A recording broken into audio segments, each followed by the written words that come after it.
राम राम। आप देख रहे हो इंडिया न्यूज हरियाणा का डिजिटल प्लेटफॉर्म। मैं हूं सोनल दहिया।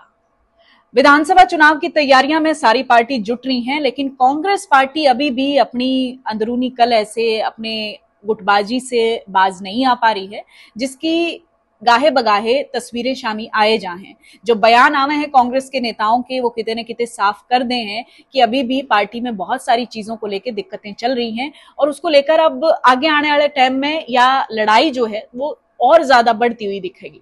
अभी कुमारी सैलजा की तरफ से प्रतिक्रिया आई है। उनका कहना है कि जब हमारे अंदर ही पार्टी में सब कुछ ठीक नहीं चल रहा है तो फिर प्रभारी क्या करेंगे। हम अपना जो आला कमान तक अपनी बात पहुंचावांगे और आला कमान से इस बात को लेकर हम चर्चा करेंगे कि पार्टी में अंदरूनी सब कुछ ठीक नहीं चल रहा है।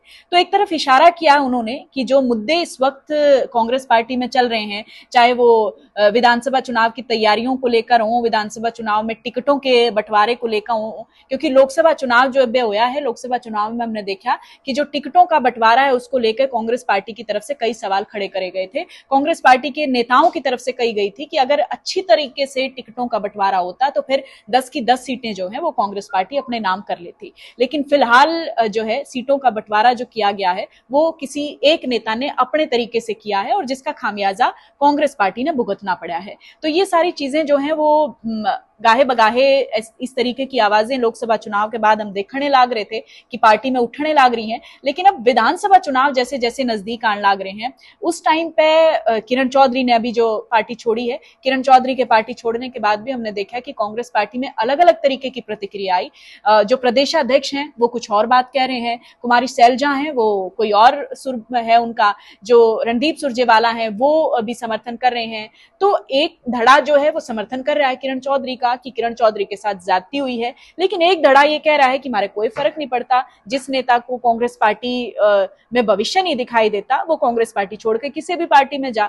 तो ये बातें जो हैं वो अलग अलग तरीके की उठ रही हैं कांग्रेस पार्टी में, जो साफ तौर पे इशारा कर रही हैं कि आगे चाहे सीएम फेस की बात हो या विधानसभा चुनाव में टिकटों के बंटवारे की बात हो या राजनीति जो है वो और ज्यादा तेज होती चली जाएगी टाइम के गैल। और ये उन बयानों से साफ होता है जो आजकल कांग्रेस पार्टी के नेता दे रहे हैं। उनकी तरफ से कहा गया है कि जब अंदरूनी चीजें ही ठीक नहीं है तो फिर प्रभारी के कर लेंगे। तो इस तरीके की प्रतिक्रिया जो कुमारी सैलजा की आई है वो कहीं ना कहीं सवालिया निशान जरूर खड़े कर रही है कि भाई अंदर खाने जो है, चाहे आप कितने भी आंतरिक लोकतंत्र की बात करो, लेकिन पार्टी एक डोमेन पे, एक मुद्दे पे भी एक साथ नहीं हो पा रही है। और जब कहीं पार्टी की के वर्चस्व की बात होती है, कहीं पार्टी की प्रतिष्ठा की बात होती है, तो वहां भी चीजें ठीक नहीं दिखाई देती हैं। क्योंकि एक नेता आपके यहां से ये कह के जाता है कि विधानसभा चुनाव में कांग्रेस पार्टी का कोई भविष्य नहीं है, लेकिन आप फिर भी उस नेता की उस टिप्पणी का विरोध नहीं करते बल्कि उसका समर्थन करते हो कि उनके साथ ज्यादती हुई है। तो ये कहीं ना कहीं पार्टी में जब एक साथ आप दिखते जरूर हो लेकिन होते नहीं हो तो इसका खामियाजा जो है कहीं ना कहीं भुगतना तो पड़ता है। और ये चीजें अब कांग्रेस पार्टी में दिखण भी लाग रही हैं। हालांकि गुटबाजी, कलहबाजी हर पार्टी में एक साथ दिखा है, चाहे वो बीजेपी की बात कर लो चाहे कांग्रेस पार्टी की बात कर लो, लेकिन कांग्रेस पार्टी में जो नेता हैं वो इन अपने बयानों से किते न किते इस चीज ने ज्यादा हवा देते हुए दिखे हैं।